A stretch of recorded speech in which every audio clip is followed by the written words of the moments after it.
Where's Michal? You better start a cooking show on your channel. You better start a cooking show. Hey everybody, welcome to Cooking with Michal. Cooking with Michal. Cooking with Michal. Cooking with Michal.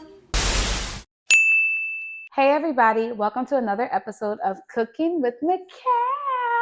Chocolate, la la la la la. Today we are making Haitian goat with some rice, with some bun.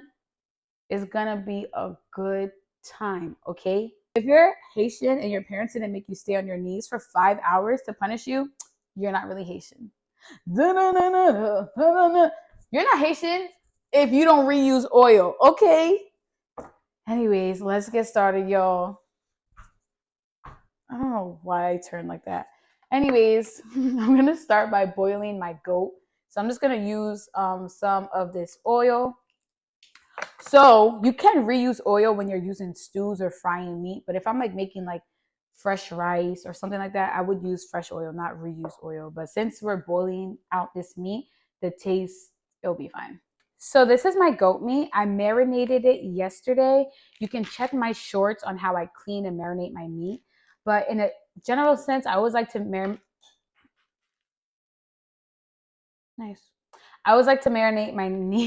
my meat the night before because you get the most flavor out of it. I'll just give you a tip. When it comes to marinating meat, always over season it, because what will happen is that the seasoning will sink into the meat. So if you season it to the point where it's just right and you boil it the next day, it will taste under seasoned. But if you over seasoned it and then you boil it the next day, then it will taste like. So this is my pre-seasoned meat. I'm about to add it to my pot. When I'm starting any tomato-based stew, I'll usually start with a base of onion, thyme, and tomato paste.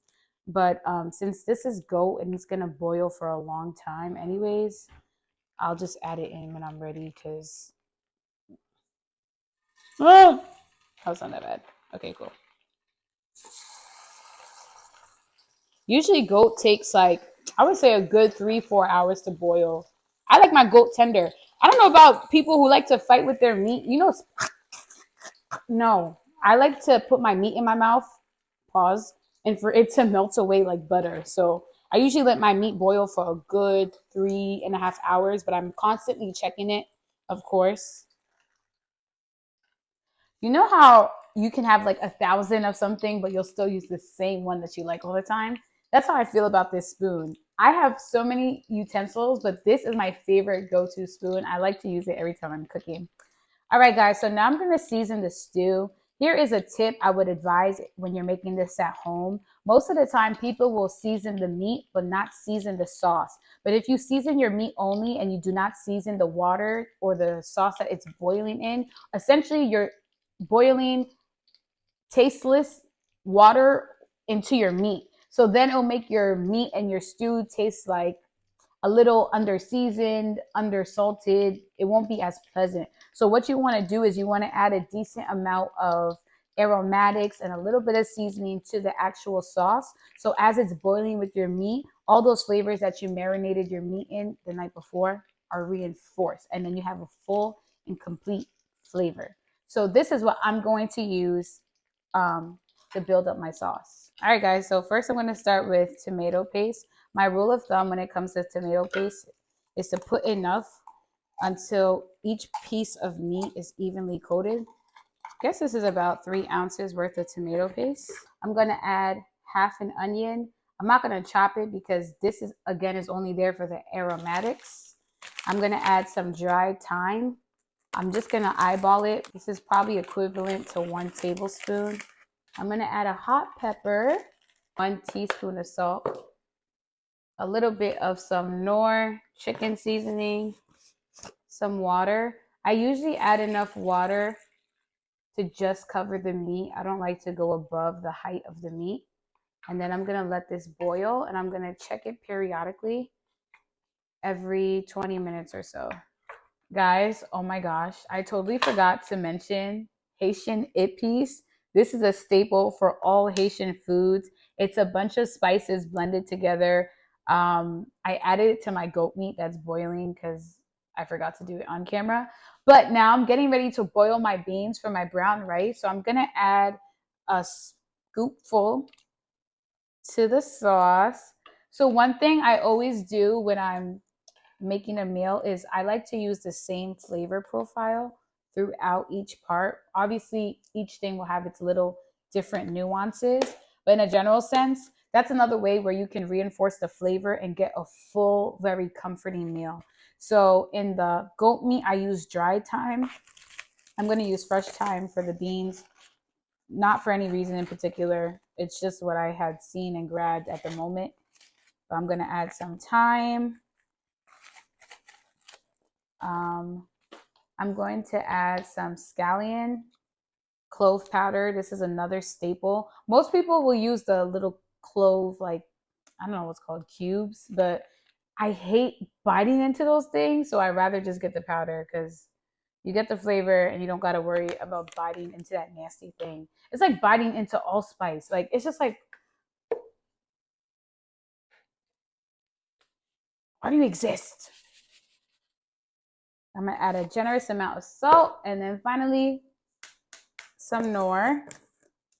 I'm going to put this in the pressure cooker so I can get this done ASAP. But I'll give it a quick little mix and taste the water first.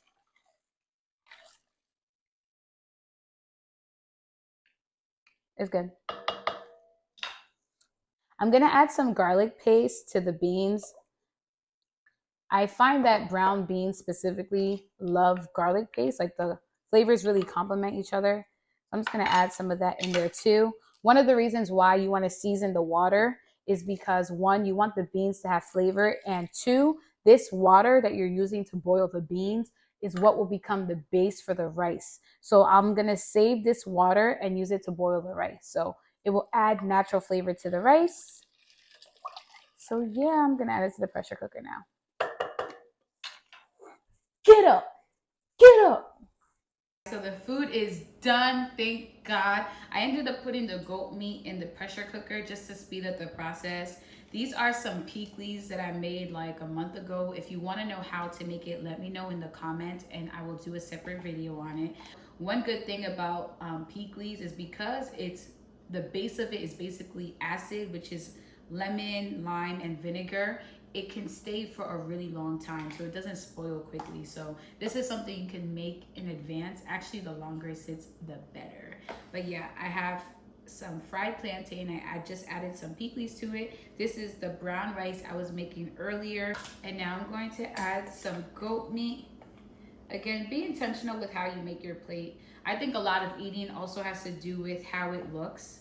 So when I'm serving people, I always like to make sure it looks pretty, because then, you know, they're gonna think it's already good. Oh my gosh, okay. I'm ready to eat. Now is the moment of truth. I'm gonna start with the goat. Oh my gosh, you can literally see.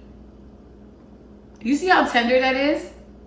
Just my little fork is making it fall off the bone. Ah! Look at that, look at that. Oh my gosh. Ah.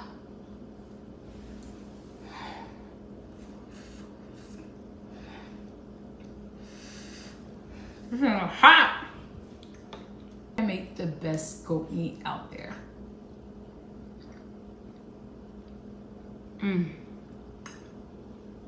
Right, with the bun and the pickles.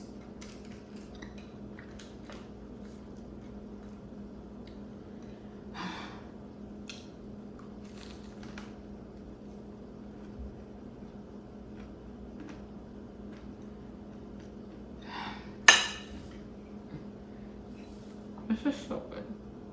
This is so good.